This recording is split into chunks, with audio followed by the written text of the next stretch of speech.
Assalamualaikum warahmatullahi wabarakatuh. Sahabat Masjid Inspiratif yang dirahmati Allah Subhanahu wa taala. Kita akan membahas masjid lagi. Karena apa? Usahakan hidup kita jangan jauh dari masjid. Sahabatku sekalian, coba kita pikir. Kalau pagi kita semangat ke sawah, ke kebun, ke pasar, jam 5 sudah bangun, bahkan sebelum subuh sudah siap. Takut telat, takut rezeki lewat. Tapi kalau azan subuh terdengar, kadang malah selimut ditarik, kasur dipeluk, seolah-olah yang memanggil itu bukan Allah. Padahal rezeki yang kita cari di sawah itu juga datang dari Allah Subhanahu wa taala. Rezeki yang kita cari di pasar itu juga datang dari Allah Subhanahu wa taala. Rumah Allah sering sepi, rumah kita ramai. Kalau rumah kita didatangi tamu, kita senang, disapu, dirapikan, dibuatkan kopi dan lain sebagainya.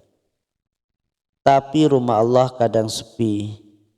Azan sudah keras, pakai tua corong, lampu sudah menyala,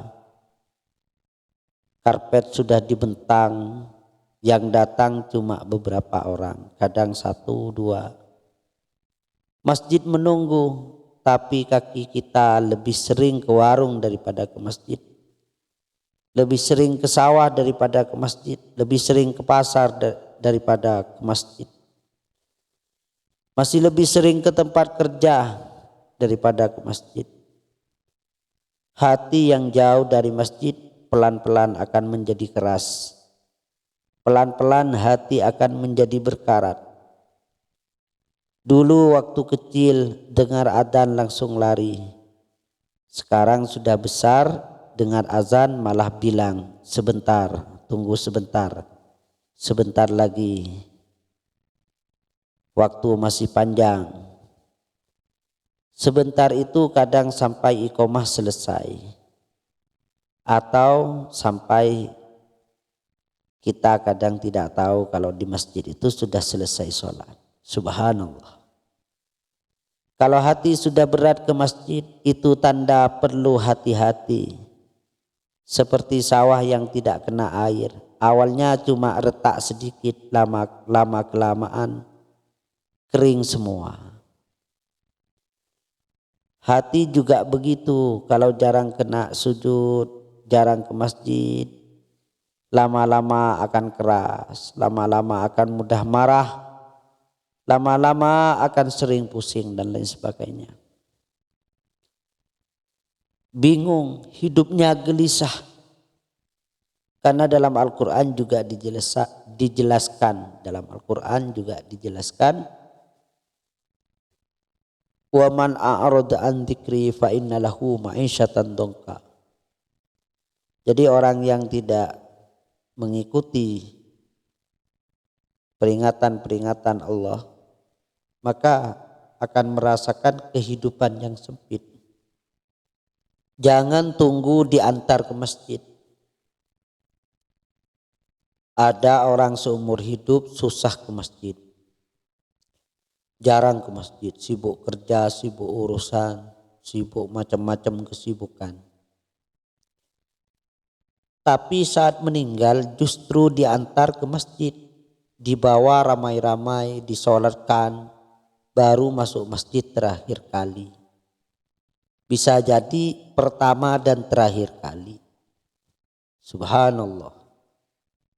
Sedihnya waktu itu dia sudah tidak bisa sujud lagi. Masih hidup, masih bisa jalan, masih bisa dengar azan. Jangan ditunda-tunda, jangan ditunda-tunda. Mulai sekarang, mulai pembahasan ini terdengar, kita rubah hidup kita. kita, saudaraku, kalau tiap hari kita datang ke masjid, insya Allah anak-anak lihat, istri lihat, tetangga lihat, pelan-pelan mereka ikut. Satu orang rajin ke masjid bisa menular ke satu kampung. Jangan malu ke masjid karena pakaian sederhana. Allah tidak lihat sarung kita, tidak melihat pakaian kita, mahal atau tidak. Allah melihat siapa yang mau datang saat dipanggil. Karena nanti saat kita dikubur, saat kita meninggal, yang menemani kita bukan sawah kita, bukan ladang kita, bukan ternak kita, bukan pekerjaan kita, toko-toko kita, bukan kendaraan kita, bukan uang hasil kita kumpulkan selama hidup, bukan. Yang menemani kita nanti dikubur itu adalah sujud-sujud kita yang pernah kita lakukan di masjid. Suatu saat kita akan tahu bahwasanya berjalan ke masjid, bolak-balik ke masjid itu merupakan langkah besar untuk bekal kita pulang menuju akhirat, bekal untuk menghadap Allah Subhanahu wa taala. Karena apa? Kita ini memang datangnya dari Allah dan akan kembali kepada Allah. Inna lillahi wa inna ilaihi raji'un. Kita hidup untuk Allah dan akan kembali kepada Allah. Kita hidup karena dihidupkan oleh Allah. Dan suatu saat akan dipanggil lagi oleh Allah. Maka dari sekarang kita belajar sedikit demi sedikit, sekalipun tidak 5 waktu, mungkin 1 waktu, 2 waktu, maghrib, isya dan subuh bisa ke masjid. Ini yang bisa disampaikan, kurang lebihnya mohon maaf. Subhanallah wa bihamdi, subhanakallahumma wa bihamdika, asyhadu an la ilaha illa anta wa astaghfiruka wa atubu ilaik. Wassalamualaikum warahmatullahi wabarakatuh.